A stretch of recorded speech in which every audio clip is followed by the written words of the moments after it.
Hello students, welcome to Websphere Solutions. पिछली video में हमने पढ़ा था कि एपीआई क्या होता है। इस वीडियो में हम पढ़ने वाले हैं कि जेसन क्या होता है। जेसन जो है एक हमारा बेसिकली फॉर्मेट होता है जिसमें हम डाटा को जो है फैच करते हैं एपीआईज़ के थ्रू। जेसन की फुल फॉर्म होती है जावास्क्रिप्ट ऑब्जेक्ट नोटेशन।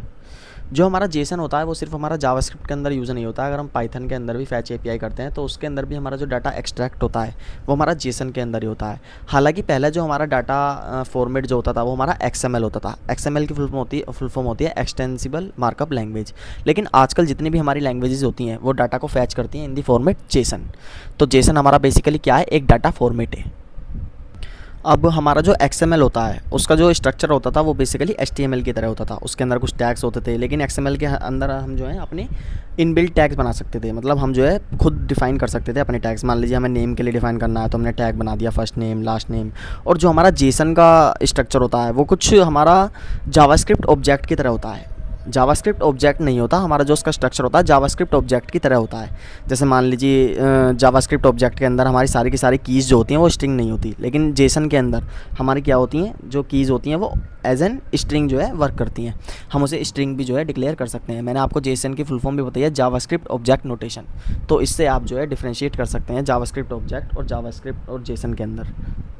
अब हमारा जावास्क्रिप्ट ऑब्जेक्ट और जेसन में एक डिफरेंस हम ये भी बोल सकते हैं कि अगर मैं script.js वाली फ़ाइल के अंदर आऊँ और इसे मैं डिलीट कर देता हूँ और मैं यहाँ पर एक अपना ऑब्जेक्ट बनाता हूँ, let object is equal to, मैंने यहाँ पर एक ऑब्जेक्ट बना दिया लेट ए। मैं यहाँ पर अनडिफाइंड जो है, यहाँ पर मैं अनडिफाइंड लिख देता हूँ। तो यहाँ पर हमें कोई भी एरर नहीं आया। मतलब हमारे जावास्क्रिप्ट ऑब्जेक्ट के अंदर हमारी अनडिफाइंड वैल्यू जो है एग्जिस्ट करती है। लेकिन अगर मैं जेसन के अंदर अनडिफाइंड कुछ भी करूँ तो अनडिफाइंड जैसा हमारा जावास्क्रिप्ट के अंदर कुछ भी नहीं होता। बेसिकली कहने का मतलब ये है कि हमारी ऑब्जेक्ट के अंदर हमारी एक वैल्यू हो सकती है जिसे हम अनडिफाइंड बोल सकते हैं, जो अभी डिफाइंड नहीं हुई है। लेकिन जेसन के अंदर हमारी कोई भी अनडिफाइंड जैसी वैल्यू नहीं होती। अब हम क्या करेंगे, हम एक वेबसाइट पर विज़िट करेंगे जिसका नाम है www.json.org। इस वेबसाइट पर जाकर हम थोड़ा सर्च करेंगे तो यहाँ पर हमारा एक वैल्यू का ऑप्शन है। ये हमें बताता है कि हमारी ये वैल्यूज़, जितनी भी हमारी वैल्यूज़ हैं ये सारी की सारी जो हैं अप्लाई होती हैं हमारे जेसन के अंदर। यहाँ पर ऑब्जेक्ट है, अरे है, स्ट्रिंग है, नंबर है, ट्रू फॉल्स नल। लेकिन यहाँ पर अनडिफाइंड वैल्यू नहीं है। तो इसका मतलब क्या है, अनडिफाइंड वैल्यू हमारी अप्लाई नहीं होती जेसन फॉर्मेट के अंदर। अब आगे हमारे पास कुछ जेसन वैलिडेटर्स भी होते हैं। Jason validators